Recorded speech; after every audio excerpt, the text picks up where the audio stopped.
Тя казваше, 20 правителства като се сменят, ще дойде жена, някъде около 20-та година, това нещо, както го пресмятаме, ще дойде жена, светлокоса.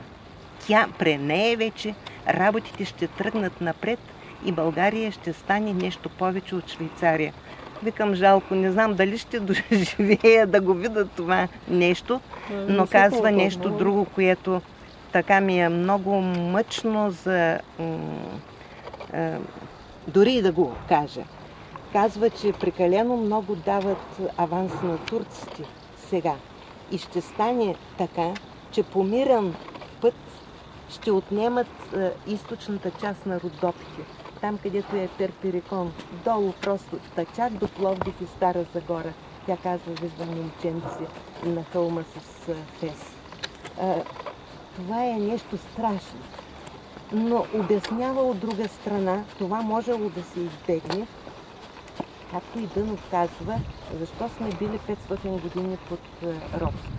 Това е народност на карма от избиването на богомилите.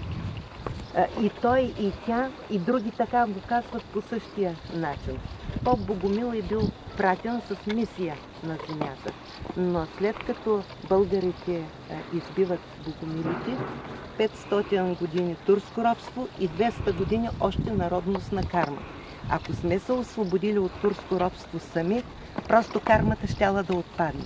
Но понеже не се притичват на помощ, кармата остава и сега с отнемането от турците на тази част ще се изчисти кармата.